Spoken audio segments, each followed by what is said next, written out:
자, 이제 이 계엄이 어떻게 선포된 것인지 저희가 조금 더 따져보도록 하겠습니다. 결국 이제 비상계엄이 선포되려 한다면 국방부 장관이나 행안부 장관의 그런 건의가 필요한데 확인이 된 것으로 알려졌습니다. 국방부 공식 확인으로 김용현 국방부 장관이 공식적으로 대통령에게 건의를 했다고 알려지고 있습니다. 이종훈 평론가님. 제가 기억하기로 인사청문회 나와가지고 계엄? 하면서 요즘 시대에 그런 일이 있을 수 있다. 나부터 계엄은 받아들일 수 없다. 이렇게 얘기했거든요. 네. 그 요즘 시대에 그 병력이 그렇게 잘 따르겠냐 그 얘기를 그때 했거든요. 예. 지시한다 그래서 딱 어제 그런 일이 전 벌어진 거다라고 저는 생각을 해요. 예. 그런데 그걸 미리 알면서도 왜 이렇게 저질렀을까? 말은 그렇게 했지만 본인이 군을 다 장악을 잘하고 있기 때문에 충분히 동원 가능하다라고 이 사람은 속으로는 속내는 그렇게 생각하고 있었을 가능성이 높은 거죠. 그때 마음에 가졌던 생각과 네. 입으로 뱉었던 생각이 달랐단 말씀. 그렇죠. 그런 일 없습니다라고 이제 국회 인사청문회 과정에서는 이제 야당 의원들을 향해서 그렇게 이야기를 한 거죠. 국민들을 향해서 이야기한 거나 예. 다름이 없는데. 그랬지만 속으로는 이미 할 생각 다 하고 있었던 거고, 한다라고 전제했을 때 자기가 충분히 이게 컨트롤 가능하다라고 생각을 하고 있었을 거고, 제가 보건대는 대통령에게도 이미 그걸 보고를 했을 겁니다. 그래서 대통령도 그래 그러면 당신이만 할 수 있겠네. 그래서 국방부 장관이 임명했을 가능성이 굉장히 높다. 오래전부터 얘기를 그렇죠. 했다. 임명 당시부터 김민석 최고가 그 얘기를 했잖아요. 김용현을 그쪽으로 보내는 이유가 예. 결국은 계엄을 하기 위한 빌드업 과정이다라고 그때 이미 얘기를 다 한 거란 말이에요. 근데 지금 보니까 그게 다 맞는 거죠. 그 말대로 지금 이제 준비가 실제로 진행이 돼 왔던 거고, 예. 본인들 생각은 이제 서울의 봄에도 보면 그 당시 이제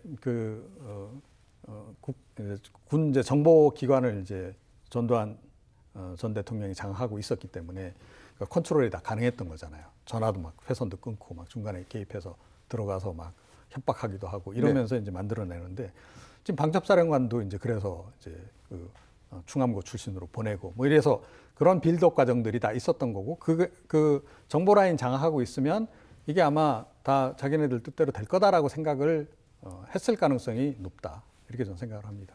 알겠습니다. 어쨌든 앞에서 한 얘기와 그리고 실제로 행보는 좀 달랐습니다. 계엄령까지 건의하게 되고 이런 행보, 앞과 뒤가 다르다는 행보. 그러니까 마음속에 갖고 있는데 입으로는 다르게 얘기한 거예요. 어떻게 보셨나요? 왜냐하면 긴장감을 빼려고 그러는 거예요. 그러니까 반대의 경우죠. 예를 들면 김민석 최고위원은 뭘 하는, 긴장감을 자꾸 부추기는 거예요. 키우는 거예요. 왜냐하면 준비해야 되니까. 이런 일이 있을 수 있어. 계엄할 것 같아.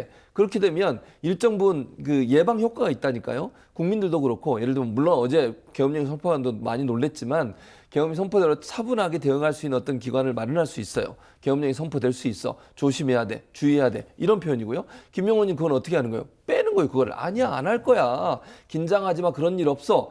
그럼 긴장감이 느슨해지잖아요. 그때 하면 대응하기가 어려워요. 그러니까 김민석 최고가 얘기했던 것처럼 열심히 대응하도록 준비된 상태에서는 그런 일이 터졌을 때 빨리 대응해야 되겠구나. 위험하구나. 이러이러한, 만약에 이런 일이 있으면 이렇게 대응하면 문제를 해결할 수 있어. 법에 이렇게 돼 있으니까 우리는 빨리 본회의장으로 가야 돼. 이런 반사적 행동을 하게 되는 거잖아요. 김용현 장관이 저렇게 자꾸 얘기하는 이유는 뭐겠습니까? 그거 없으니까 걱정하지 마. 신경 쓰지 마. 거기에 그렇게 관심 갖지 마.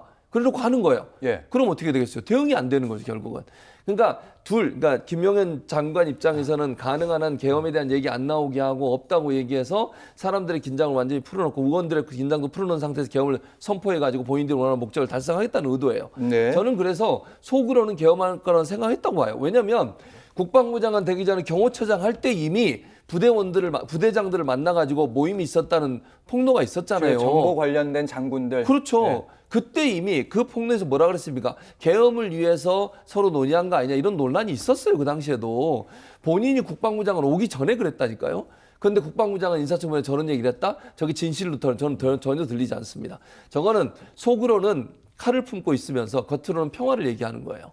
저런 태도는 결국은 계엄에 대한 어떤 그 대비 또는 경각심을 자꾸 낮춰서 계엄을 선포했을 때 본인들의 목적을 달성하기 위한 수단이었다고 생각이 됩니다. 제가 계속해서 속보가 들어오고 있기 때문에 확실하게 말씀을 드리지는 못했는데 제가 방송 들어오기 전에 속보로 본 거 저희 제작진도 잠시 확인해 줄 텐데, 그러니까 윤 대통령은 국회 내에 병력 투입을 하는 것을 명령하지 않았다. 이런 내용의 속보를 좀 본 것 같은데, 그러면 결국에 최진봉 교수님 국회 내에 병력 투입을 누가 결정했을까? 이런 부분은 계속 의문점이 의문점이 나올 것 남죠. 같아요. 예. 만약에 예를 들어서 대통령이 본인이 얘기를 안 했다면 그럼 계엄사령관이 했습니까? 모르죠. 그거는 누가 했는지는 지금까지 나오지 않으니까. 근데 어떤 형태로든 국회 군인을 투입시키는 것 자체가 저는 문제가 된다고 생각해요. 충분히. 왜냐하면 계엄 과정에서도 국회의 활동을 막을 수는 없어요. 무슨 말인지. 그렇죠. 왜냐하면 예. 법에도 보면 계엄법이든 헌법이든 계엄령이 내려지더라도 국회는 정상적으로 활동할 수 있게 돼 있습니다. 모임을 하든 국회가 회의를 하든 이걸 물리력으로 막는 것 자체가 불법이에요. 예. 헌법 위반이에요. 예. 그렇기 때문에 누가 지시를 했든 군인들이 저기 들어가서 만약에 체포하려고 시도를 했다고 하면 그거 자체로 처벌받아야 되는 겁니다. 그 지시하는 사람은 당연히 처벌받아야 되는 것이고요. 그리고 포고령도 마찬가지예요. 포고령 1번에 보면 국회의 정치 활동을 못하게 막아놨어요. 정치 활동 금지. 예. 반헌법적이에요. 헌법에 보장되어 있는 국회 활동 자체를 방해하는 행동을 했어요. 그러니까 계엄령 포고령은 누가 봐도 이건 계엄사령관이 했을 가능성이 높잖아요. 계엄사에서 발령을 하는 거니까. 그렇죠. 그래서 영장선상에 본다면 제 그냥 개인적인 추측은 계엄사령관이 했을 가능성이 높다고 보지만 그게 그러면 계엄사령관 혼자서 판단했을 것인가? 그건 잘 모르겠어요. 네. 그러니까 대통령이든 국방부 장관이든 논의하는 과정에서 이런 얘기가 나왔을 수도 있기 때문에 이건 수사를 통해서 밝혀져야 된다. 다만 저 명령을 내린 사람은 법적으로 불법적 행위를 했기 때문에 반드시 처벌받아야 된다고 생각합니다. 근데 이게 지금 벌써부터 지금 이제 이 꼬리 자르기에 들어간 거다라고 저는 생각을 해요. 그러니까 5.17 그 관련해 가지고 민주화운동 관련해서 가장 큰 역사적으로 계속 쟁점이 됐던 게 뭐예요? 발포 명령을 누가 내렸냐? 예. 전두환 전 대통령 끝까지 자기 내린 적 없다라고 발뺌을 했잖아요. 그랬죠. 본인이 내렸을 가능성이 굉장히 높은데 또 불구하고 그리고 본인이 직접 발포해라고 이야기를 안 해도 그 당시 상황을 다 관장하고 장악하고 있었던 사람이기 때문에 예. 책임이 있을 수밖에 없어요. 그런데 그 책임을 피하기 위해서 계속 그러단 말이에요. 지금 윤석열 대통령도 지금 당장 내란죄에 지금 이제 적용을 받느냐 마느냐에 이제 그 위기에 이제 봉착이 된 거죠. 지금 벌써 야당에서는 내란의 수괴다 이런 그렇죠. 표현도 나와요. 그래서 이제 벌써 이제 방어에 들어가기 시작한 거다. 그런 과정에서 결국은 이제 군 투입은 뭐 대통령이 지시를 안 했고 뭐 이딴 식으로 이제 하겠죠. 그럼 이제 아마 김영현 국방부 장관도 나도 거기다가 병력 707 뭐 투입하라는 얘기 내가 안 했다. 그러면서 이제 계엄사령관 쪽으로 다 몰 가능성이 높죠. 내지는 계엄사령관 또 그 밑에 뭐 사단장급이나 뭐 대대장급이나 이런 쪽으로 또 좀 밀 가능성이 높죠. 이종호 평론가님 앞선 사례 학습 효과가 이 부분 그렇죠. 학습 효과가 있기 때문에 우리가 전례를 봤잖아요. 예. 예. 군인들 같으면 이렇게 일을 하지 않아요. 군사 정권 때 같으면요 이런 식으로 정리를 안 합니다.